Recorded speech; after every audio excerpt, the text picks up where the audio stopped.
Comparé à d'autres branches, la standardisation de l'IA est vraiment très récente. Le comité européen a été créé il y a moins de 3 ans. Donc c'est d'abord un chemin dont nous ne connaissons que le début, et où la temporalité est un enjeu en soi. Une spécificité notable de l'IA aujourd'hui, c'est un domaine qui évolue très vite. Regardez les médias, regardez la recherche. De nouveaux sujets émergent presque tous les jours. Il y a une révolution tous les 6 mois. Par rapport au rythme habituellement plus lent de la standardisation, qui s'inscrit dans le temps long et vise la stabilité, c'est très certainement un défi. En même temps, le temps presse. Il presse sur le plan réglementaire car nous sommes attendus pour finaliser au plus vite les standards qui vont permettre l'implémentation technique de l'IA. Mais la pression temporelle vient aussi de la société, vu tous les attendus sur l'IA de confiance.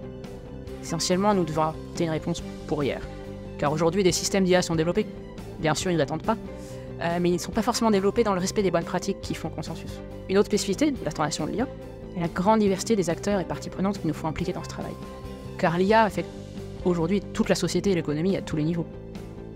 Nous avons besoin de juristes pour comprendre l'impact réglementaire, nous avons besoin d'éthiciens bien sûr, mais nous avons aussi besoin de chercheurs pour comprendre toutes les caractéristiques techniques de ces systèmes et s'assurer que l'on produit des standards qui ont du sens, qui sont applicables. Nous avons besoin de développeurs pour anticiper leur application.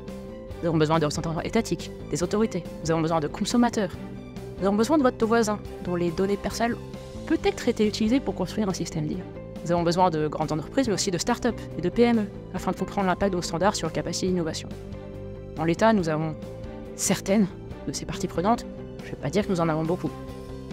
C'est pourquoi une partie de notre voyage a été, et continue d'être, un travail de communication et de sensibilisation, avec beaucoup d'efforts dédiés à augmenter notre vivier de bénévoles.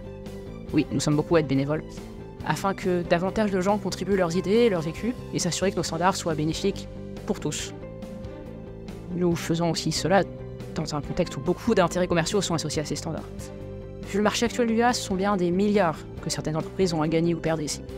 Et bien sûr, ça a un impact sur les discussions techniques. L'Europe n'est pas seule dans cette branche de la standardisation. Nous appuyons bien sûr sur le travail mené à l'international au niveau ISO, IEC. Mais dans l'ensemble, les difficultés sont les mêmes là-bas. La façon de gérer cette collaboration est elle-même un sujet de travail dans nos communautés.